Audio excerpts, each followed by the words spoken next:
In response to the George Floyd murder, we were struggling with what is our role in this and how do we help the community process, respond to, and a friend of mine said to me, well, what assets do you have in the community? And the assets we had were the relationships that Rachel and Nathan have with members of our community and the relationships that First Lutheran has with our community, that people perceive that our church is a place you can enter safely, regardless of race, creed, or color, that we are a community that's open to listening and being part of things. So it became, what can we do? What's available?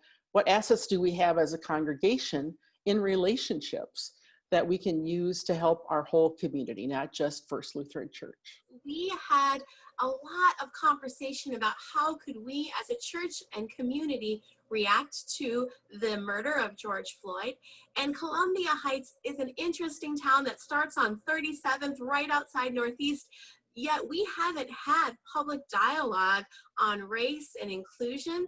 And so after this happened, and there was all sorts of protests and rallies happening in South Minneapolis, one of our First Lutheran community members is a Black woman named Tanya Moore, and she had suggested, as a longtime resident, let's not have a protest where people are shouting at each other. Let's have a conversation. Let's have a town hall and share with our residents what experiences are like from the Black and from Somali and other multicultural perspectives. So her and I worked together for about 2 weeks to plan an event outdoors in a park in Columbia Heights. It happened on June 23rd, and she was our contact point to invite speakers of color to come and share their story.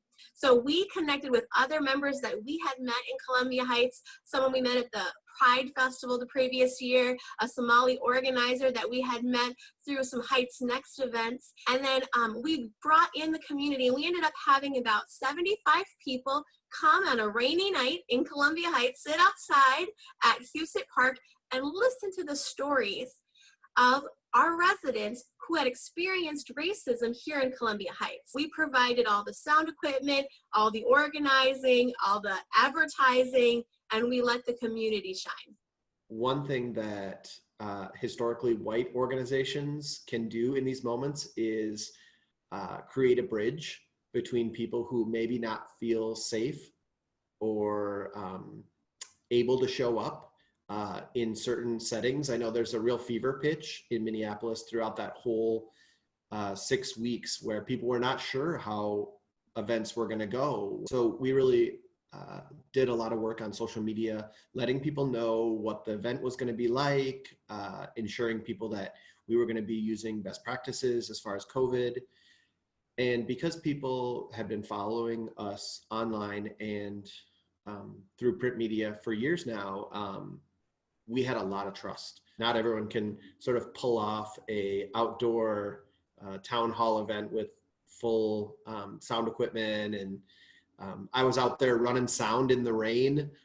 We had 2 different times where our whole sound system shorted out, and we just hung in there. And I knew that our church believed in this, and if our equipment was fried at the end of this rainstorm, that they were going to have my back, that it went out in a blaze of glory.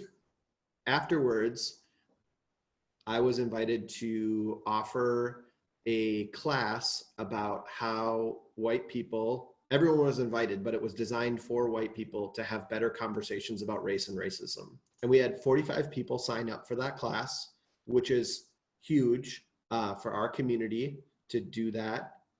And we have another 30 people signed up for this month. And I was asked to work with the city of Columbia Heights to teach it as a member of their adult education class, because word got out that it was really helpful. The group was so excited they want to meet monthly at First Lutheran in our courtyard while the weather's still nice enough to continue the conversation. And so this is a way that we're going to keep this conversation going, keeping these people connected. In this time of COVID, it's important for us to think about who is the church, and this theme, our mission narrative of living connected, echoes in our minds. And one of the things we recognize is that so much of ministry depended on us being together and being face to face, but how do we translate that in a time of COVID?